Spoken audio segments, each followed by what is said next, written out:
નમસ્કાર મિત્રો, જય હિન્દ. હું છું દિનેશ ચૌધરી અને ફરી એકવાર આપ સર્વેનું સ્વાગત છે આપ સૌની સહિયારી યુટ્યુબ ચેનલ ડીઆર અપડેટમાં. તો મિત્રો, આ વિડીયોની અંદર આપણે ખાસ વાત કરીશું આઈ ખેડૂત પોર્ટલ 2026-27 માટે ખુલ્લું મૂકવામાં આવ્યું છે, એટલે કે ફોર્મ ભરવાની પ્રક્રિયા શરૂ થઈ ગઈ છે, જેની અંદર ખાસ તમારે ગોડાઉન માટે અથવા સ્માર્ટફોન માટે રોટાવેટર, પ્લાવ, તારની વાડ બનાવવાની હોય, પંપ સેટ ખરીદવાનું હોય, સોલાર પાવર યુનિટ ખરીદવાનું હોય અથવા તો અન્ય કુલ 42 ઘટકો માટે ફોર્મ ભરવાની પ્રક્રિયા શરૂ થઈ ગઈ છે.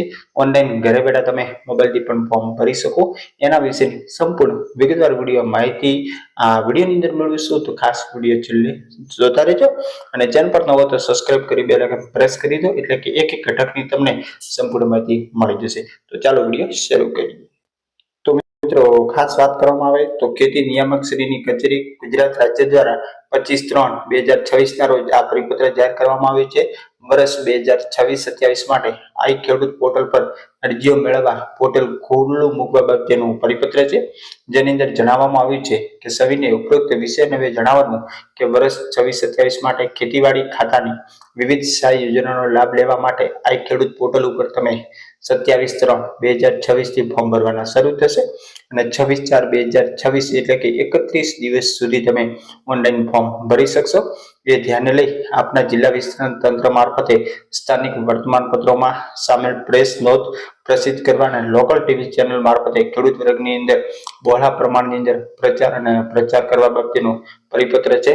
અને કયા કયા ઘટકો માટે અરજી શરૂ થશે તો એની વાત કરવામાં આવે તો તારીખ તમે જોઈ લીધી છે. અગત્યની તારીખ યાદ રાખવાની 27/3 થી 26/4. કયા કયા ઘટકો માટે ખુલ્લું મૂકવામાં આવશે તો અહીંયા જોઈ શકો છો. વિવિધ ખેત ઓજાર સાધનોની અંદર કમ્બાઇન હાર્વેસ્ટર છે, કલ્ટિવેટર, રોટાવેટર, લેસર લેવલર, એના પછી સબસોઇલર, પોટેટો પ્લાન્ટર, પછી ગ્રાઉન્ડ નટ ટીગર, એરો તમામ પ્રકારના, પલાવ તમામ પ્રકારના, પાવર ડીલર, તારની વાડ, સોલાર પાવર યુનિટ, પાક સંગ્રહ સ્ટ્રક્ચર એટલે ગોડાઉન, માલવાહક સાધનો, પંપ સેટ, પાક સંરક્ષણ સાધનો, સ્માર્ટફોનની ખરીદી પર કુલ 42 ઘટકો માટે આઈ ખેડૂત ઉપર તમે આ 27 થી લઈ અને 26/4 સુધી ઓનલાઈન અરજીઓ કરી શકશો. અને ખાસ ચાલુ વર્ષે આઈ ખેડૂત પોર્ટલ પર ખેડૂત નોંધણી બાકી હોય તો સૌથી પહેલા તમારે જે આધાર કાર્ડ સાથે મોબાઈલ નંબર લિંક હોય એમાં ઓટીપી મારફતે અથવા તો બાયોમેટ્રિક દ્વારા ખેડૂત નોંધણી કરાવી દેવાની. અને 26/27 માટે ખેતીવાડી ખાતાની વિવિધ સહાય યોજનાઓ લેવા માટે આધાર ઓથેન્ટિકેશન કર્યા બાદ જ તમે એના માટે ફોર્મ ભરી શકશો. ખેતીવાડી ખાતાની વિવિધ સહાય યોજનામાં લાભ મેળવવા માંગતા હોય એવા ખેડૂત મિત્રો આધાર કાર્ડ સાથે મોબાઈલ નંબર ઉપર લિંક કરાવી દેવાનો અને ઓટીપી દ્વારા તમે નોંધણીની અરજી કરી શકશો એવું તમને અનુરોધ કરવામાં આવે છે. આ ઓફિશિયલ પરિપત્ર છે. તો મિત્રો, ફોર્મ ભરવાની જેવી જ સ્ટાર્ટ થશે 27 તારીખની એવું તમને આપણી ચેનલ પર સૌથી પહેલા વિડીયો મળી જશે. ફોર્મ કઈ રીતે ભરવું એને લઈ અને સંપૂર્ણ વિગતવાર માહિતી આપશું.